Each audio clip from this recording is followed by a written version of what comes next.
Hi everyone, Ryan from the Grumpy Old Gamers here. I made a purchase on Boxing Day, and I know we're well into March here, so that's what makes this funny. But I picked up myself up a the Hyperkin 3-in-1 HD cable, and now the idea of this cable is that it replaces the component cable, or not component, composite cable that works in the SNES, the Gamecube, and the N64, or SNES, N64, Gamecube, if you want to go proper geographical. Wow. Chronological. Yeah, it's been a day.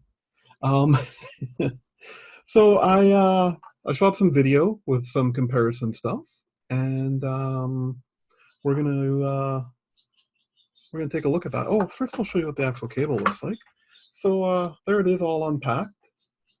You know, not a very big box, but it's got it's got your 4x3 and 16x9 switch here on the front, and then it's got a USB in for power. Now, I kind of put it in the middle of so if you have to plug it in, most TVs now have an extra USB plug. They should have put a little closer to that HDMI, but um, my TV didn't power it, but reading the instructions, it says that your TV may power it. I know some HDMI carries power, so, and then it's got that joyous end on the end there that plugs into everything. So I shot some comparison videos, and we're gonna get to those right now. First one up is what are we doing? We'll start chronologically, and we'll do the SNES. All right, so with the SNES here, we're going to do 4x3 aspect ratio. For comparison, I used my Retron 5 to show you how it would look. Now, looking at the footage here, I couldn't get the two demos to line up, unfortunately. But you'll notice that the Retron 5 is a little crisper, a little brighter than the Hyperkin is. And also, this is when I discovered that my SNES console is losing its mind. You can see the parachuter here. There's no rings, and the field is just floating away from him. Those glitches you see in the video here are from the console. They're not from the cord. Yeah, so as you can see, it doesn't look like the guy's ever going to reach the ground. So, but yeah, besides that, it's still just a little brighter on the Retron 5. Then we switched over to 16x9. And still right off his title screen, you can tell just a little brighter, a little crisper on the Retron 5.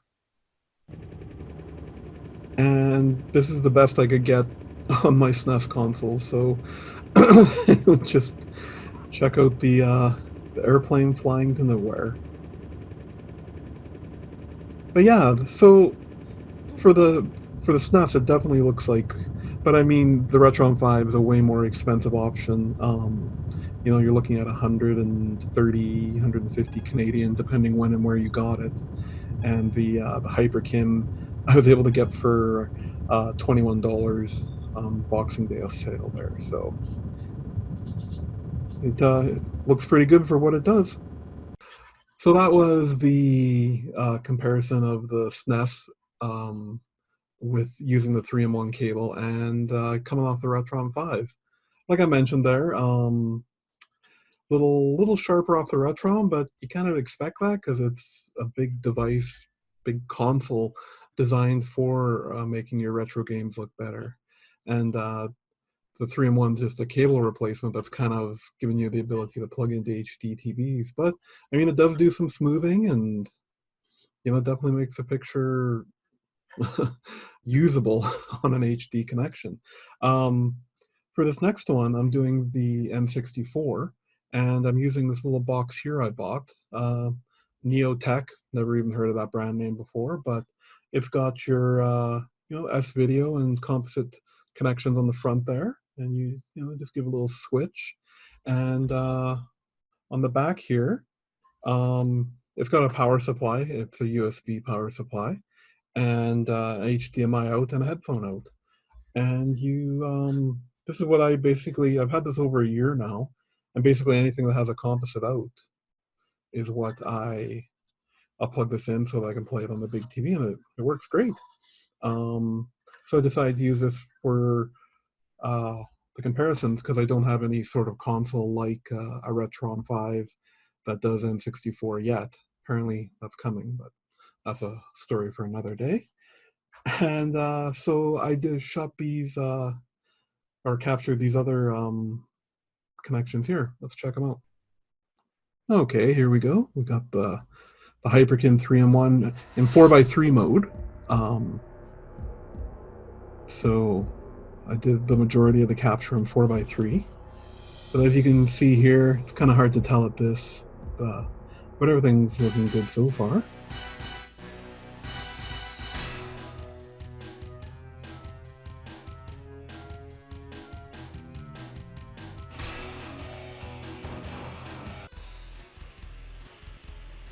The Neoteck doesn't have a 16 by 9 mode. It only has 16 by 9, so I wasn't able to do a 4x3 comparison. But you know, as you can see in this footage, the Hyperkin actually comes a little brighter, a little crisper of these two.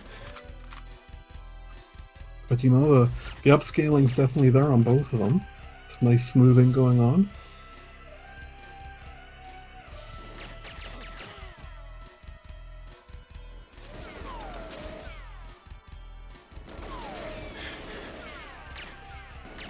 Oh, here you can definitely tell that here, in this cavern here, it's way darker on the Neoteck, like almost to the point you can't see the guys. Oh, so I did do a quick little switch over here, over to the 16 by 9 mode, and it almost looks like the Hyperkin loses a little bit of its brightness, but it's hard to. Yeah, I think it did. A little bit of the sharpness it had over the Neoteck there. But, you know, still a great job of smoothing it out and like making it able to display on HD. Looks good.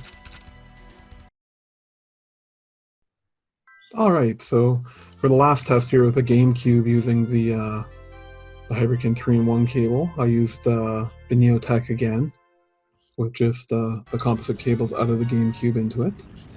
Now again, compared to the Neoteck, the Hyperkin a little brighter, you can see the colors a little better. Things are looking good. Yeah, pretty happy with this. There isn't a whole lot of like graphical smoothing or anything that this is going to have to do to these outputs are already pretty close to to HD already. You know, just the generation before. And actually, yeah, the Wii does a nice job of converting to 480 as well. If you're looking for something else to capture or to play your GameCube games on, but no, I like this. You know, this one. I mean, it looks the best of all three of them, but it's also the furthest along. So, well, so that's my comparisons of the SNES, the GameCube. I always put the GameCube in the middle. I think it's because the N64. Anyways, the SNES, the N64, and the GameCube. Some comparison videos there. So, the old 3-in-1 cable, is it worth a purchase? I'm going to say heck yeah. It's a great entry-level